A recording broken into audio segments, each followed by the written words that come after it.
Dear student of 9th class, अस्सलाम वालेकुम। हमने सेकंड चैप्टर स्टार्ट किया था। तो सेकंड चैप्टर में मैंने पहले आपको बताया था कि इस चैप्टर में लॉ ऑफ केमिकल कॉम्बिनेशन। तो पहला हमने लॉ पढ़ा था, law of conservation of mass.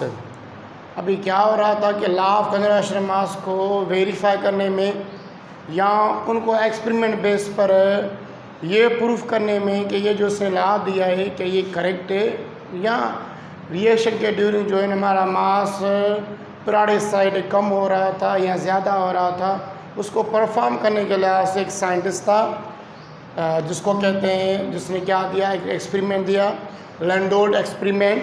तो लैंडोल्ड एक्सपेरिमेंट में किसने दिया? ये जर्मन केमिस्ट था एच लैंडोल्ड। उसने क्या किया, एक एक्सपेरिमेंट परफॉर्म किया। उस एक्सपेरिमेंट परफॉर्म में ये वेरीफाई कर रहा था कि जो उसने लॉ ऑफ कंजर्वेशन ऑफ मास दिया है वो बिल्कुल परफेक्ट दिया है और बिल्कुल जो है उसने सही दिया है। और इसने कितने एक्सपेरिमेंट किए? इसने तकरीबन 15 से ज़्यादा 15 एक्सपेरिमेंट कर रहा था। इसने 15 एक्सपेरिमेंट किए। 15 में से इसका एक एक्सपेरिमेंट जो बार बार कर रहा था, इस लॉ के मुताबिक वो बिल्कुल परफेक्ट आ रहा था और इस लॉ के मुताबिक आ रहा था, law of conservation of mass. तो this law was given by, इस लॉ को किसने किया? This law was given by, या दिस एक्सपेरिमेंट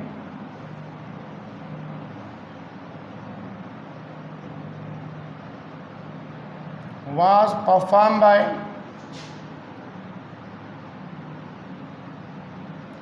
H. London। कौन से सन में? अच्छा, ये सन देख रहे हैं, इसमें सन इंडिकेशन नहीं किया गया आपके बुक में। किसके लिहाज से ला दिया, कौन सी कंडीशन के लिहाज से? This experiment was perform by H Landolt to verify the law of conservation of mass, उसको वेरीफाई करने के लिहाज से।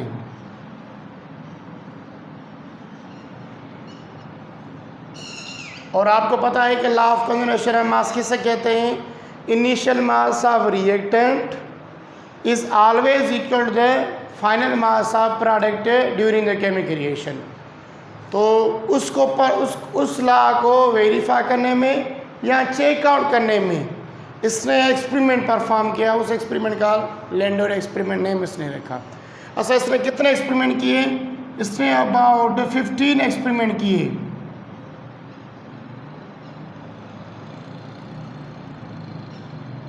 इसने कितने एक्सपेरिमेंट किए? 15 एक्सपेरिमेंट किए। उस 15 एक्सपेरिमेंट में से एक एक्सपेरिमेंट बिल्कुल परफेक्ट मैनर में, और वो उठा के कह रहा था कि ये रहा। इसने 15 एक्सपेरिमेंट डिफरेंट रिएक्टेंट और प्रोडक्ट, डिफरेंट रिएक्टेंट सब्सटेंस को उठा के परफॉर्म किए। पर इसने एक जो एक्सपेरिमेंट किया जो AgNO3 वाला रिएक्शन करा रहा था, किसके साथ? हाइड्रोजन क्लोराइड के साथ। इसने जो एक्सपेरिमेंट, जो डिवाइस उठाया, वो डिवाइस प्रॉपर मैनर में उठाया। इसने क्या किया? इसने जो एक्सपेरिमेंट किया जिसका नाम लैंडोल्ड, इसने उठाई H टाइप ट्यूब उठाई। इसने क्या उठाई? H ट्यूब, H लेटर की तरह इसने ट्यूब उठाई। उन दोनों में क्या किया? सिस्टम इज क्लोज, उसके वेसल्स या कंटेनर क्या लगे? बिल्कुल क्लोज रखे। अब मैं बना रहा हूँ। इसने कौन सा एक्सपेरिमेंट किया जिसको? इसने क्या करवाया? ये एक्सपेरिमेंट लिख रहा हूँ, AgNO3 का रिएक्शन करा रहा था हाइड्रोजन क्लोराइड के साथ। तो यहाँ से इसको मिल रहा था hydrogen silver chloride plus nitric acid, और ये वाइट मिल रहा था, वाइट PPT फॉर्म में।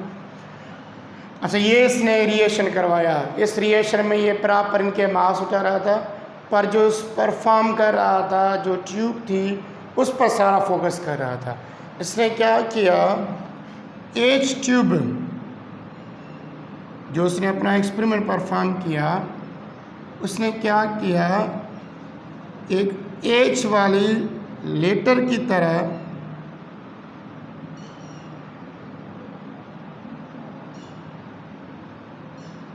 ट्यूब उठाई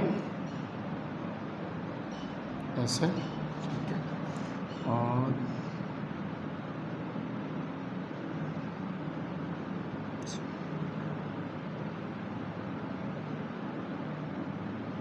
ऐसे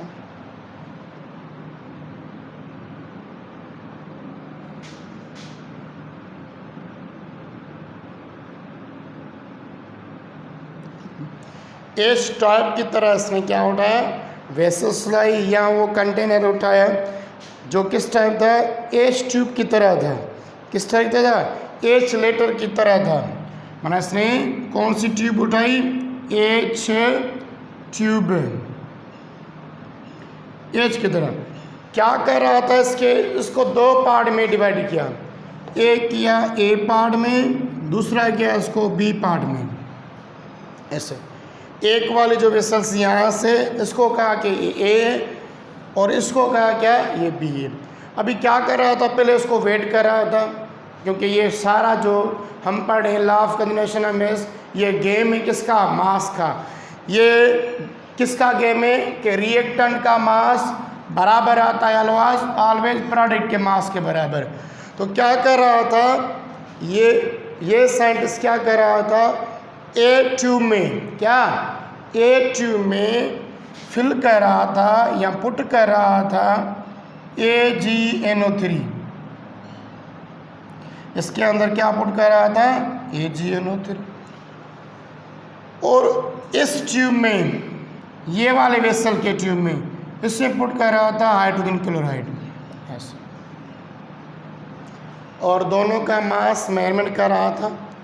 माना सपोज इन दोनों का मास डिटरमाइन कर रहा था कि दोनों का जो टोटल मास आ रहा था, सपोज में, इसने बताया नहीं है पर मैं सपोज में ले रहा हूँ कि सपोज इन दोनों का टोटल मास हो रहा था, वो हो रहा था 20 ग्राम।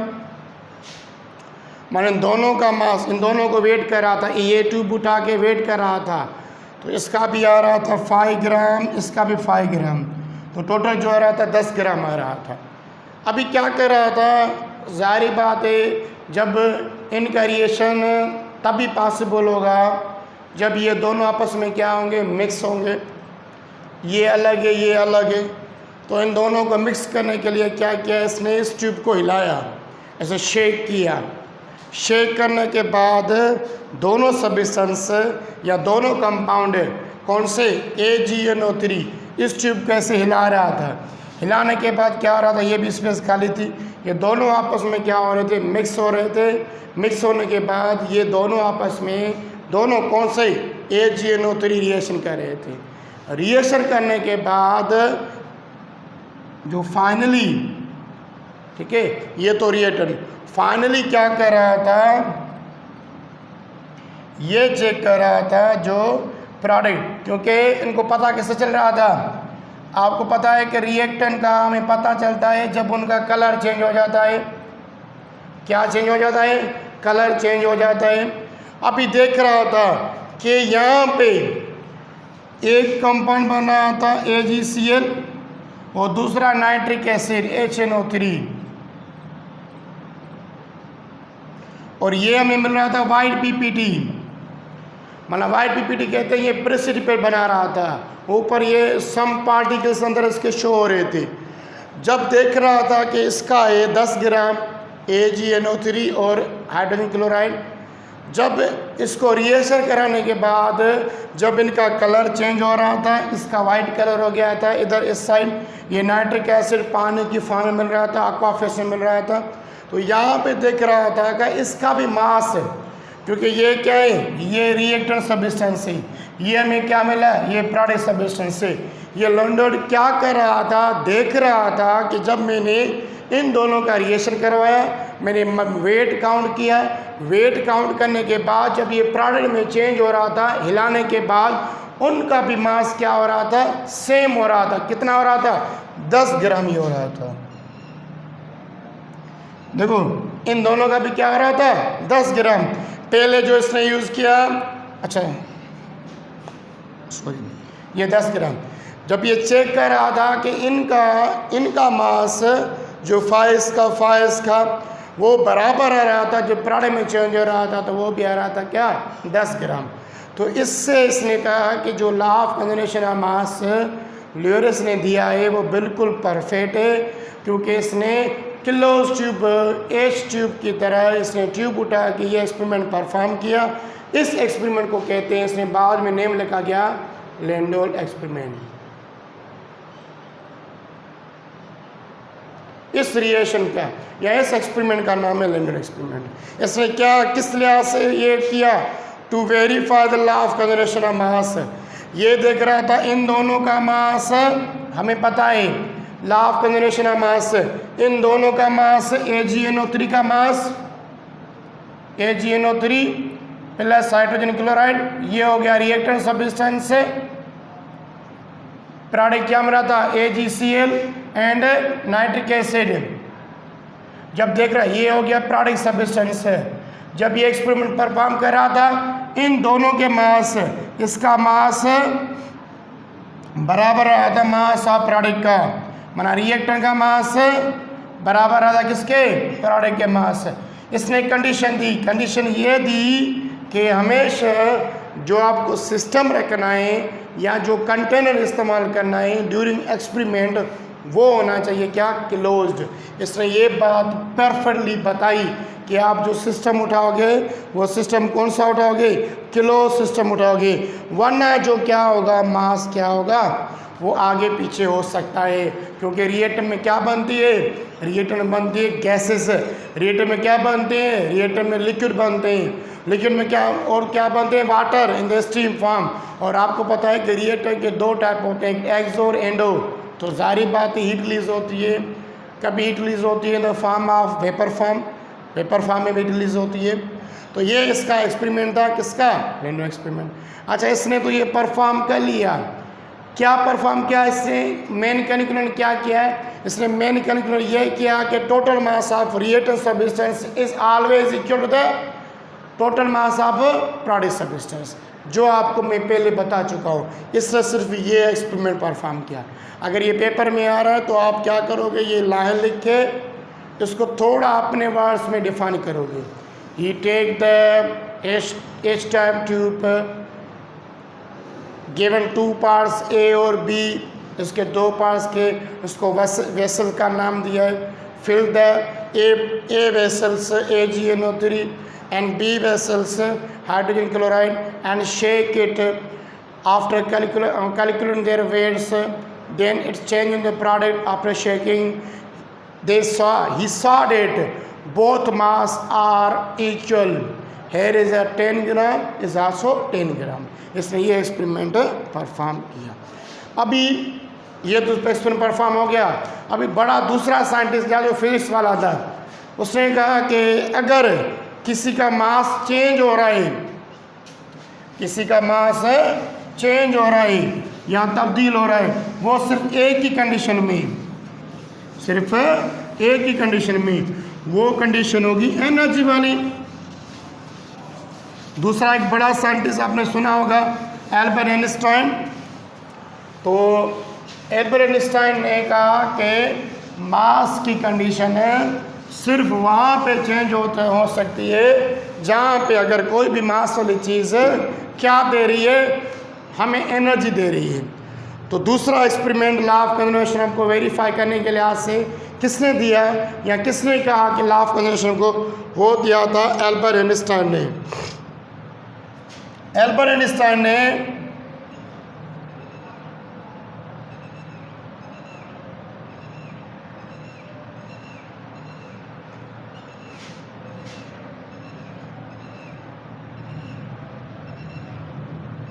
एल्बर्ट आइंस्टाइन ने क्या किया, लॉ ऑफ कंजर्वेशन ऑफ मास हो गया।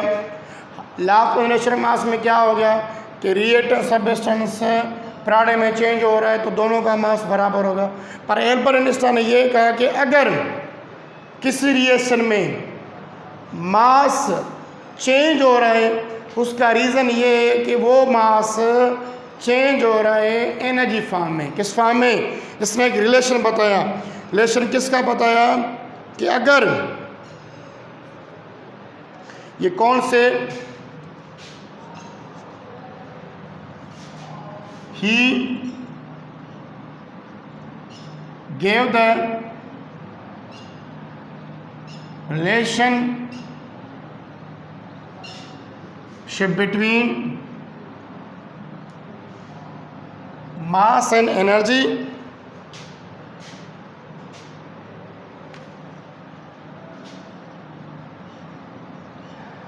इसने मास और एनर्जी का एक रिलेशन दिया। इसने कहा कि मास तभी क्या होगा, इसने कहा कि जो मास लास्ट हो रहा है या तब्दील हो रहा है, इसने कहा क्या, if mass is lost,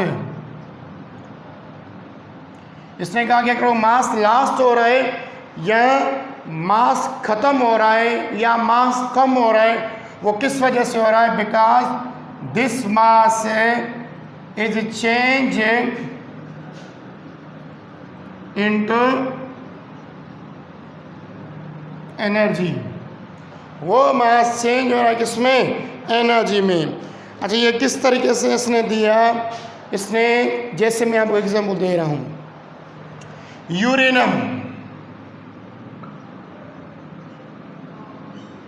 uranium radio active element है। जब इसमें से इसको मास होता है, ये तो पता है आपको, 234 ग्राम इसमें मास होता है, एटॉमिक वेट होता है। जब इसका रेडियो एक्टिव प्रोसेस होता है, क्या होता है, रेडियो एक्टिव प्रोसेस, ये यूरेनियम में चेंज होता है डिफरेंट एनर्जी में। इसमें से अल्फा, बीटा,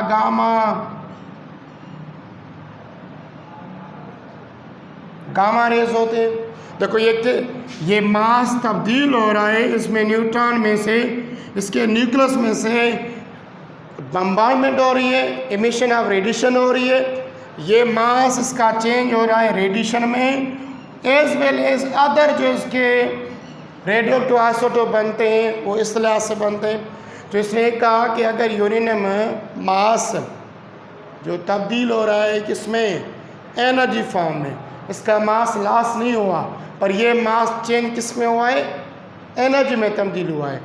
तो वो ला या वो लॉ ऑफ कन्जर्वेशन को प्रूफ इसने इस तरीके से किया कि अगर किसी भी रिएक्टेंट का या किसी भी न्यूक्लियर रिएक्शन का मास तब्दील हो रहा है, उसका रीज़न ये है कि वो मास चेंज होता है किसमें, एनर्जी फॉर्म में। ये हमारे आगे टॉपिक है चैप्टर नंबर 3 में, जिसको रेडियो एक्टिव प्रोसेस कहते हैं।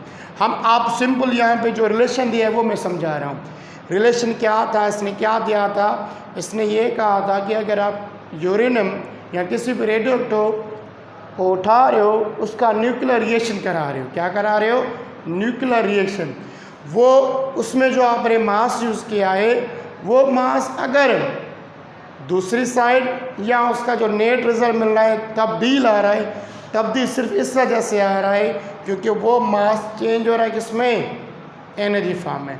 तो इसने एल्बर्ट आइंस्टाइन ने एक इक्वेशन दी, क्या दी, is equal to mass and square of velocity, इसको कहते हैं एल्ब। इसने कहा कि एनर्जी किस तरीके से, मास किस तरीके से एनर्जी में तब्दील होता है, M C is equal to E को कहते हैं रेडिएशन। ये एल्बर्ट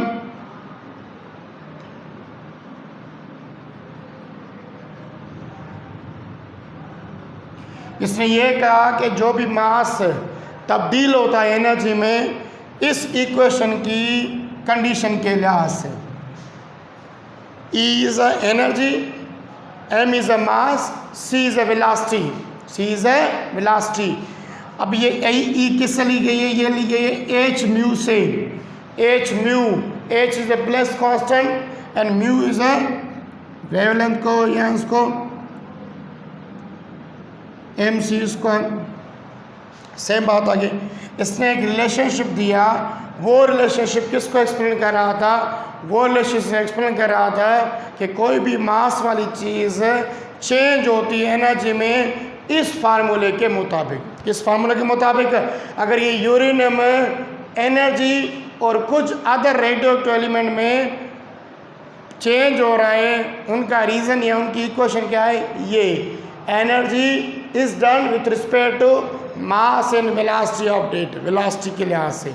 तो ये इसने किसने रिलेशनशिप दिया, ये रिलेशनशिप दिया एल्बर्ट आइंस्टाइन ने। इसने कहा कि एनर्जी का सीधा ताल्लुक होता है मास एंड वेलोसिटी के साथ। Energy is directly proportional to the mass, जितना मास इसका ज़्यादा होगा उसकी एनर्जी उतनी ज़्यादा होगी।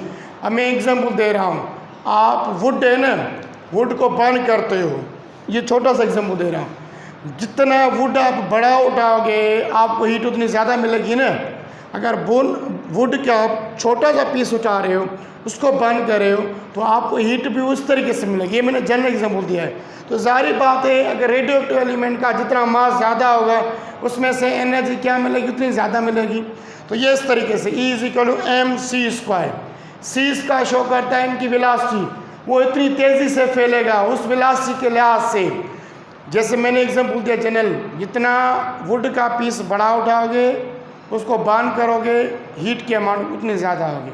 जितना छोटा पीस उठाओगे बर्निंग करोगे उसमें से हीट की अमाउंट उतनी वेलोसिटी के लिहाज से बाहर निकलेगी। ये आपको समझाने के लिहाज से, पर ये किस लिहाज से यूज़ हो रहा था, न्यूक्लियर फिशन के लिहाज से, न्यूक्लियर फ्यूजन के लिहाज से। जो भी तो बम बनाते हैं ना, या जो भी न्यूक्लियर रिएक्शन होते हैं, सारा कुछ न्यूक्लियर रिएक्शन ये फार्मूला ज़हन में रख के परफॉर्म करते हैं। कि कौन वो करते हैं जो न्यूक्लियर फिशन है, न्यूक्लियर वाले जो रिएक्शन करते हैं। ये एल्बर्ट आइंस्टाइन ने जो इक्वेशन दी, ये आज तक जो यूज़ हो रही है for the manufacturing of different bombs को बनाने के लिहाज से, या डिफरेंट न्यूक्लियर रिएक्शन को कराने के लिहाज से। तो इस इक्वेशन के बाद लॉ ऑफ कंजर्वेशन को वैलिड किया गया और कहा कि ये जो लॉ है ल्यूरस ने दिया है वो बिल्कुल परफेक्ट है। क्या दिया था उसने लॉ, उसने कहा कि total mass of reactant always equal to the total mass of participants. अगर इसमें से कोई भी आपको क्वेश्चन समझ में नहीं आया तो आप मुझसे पूछ सकते हो।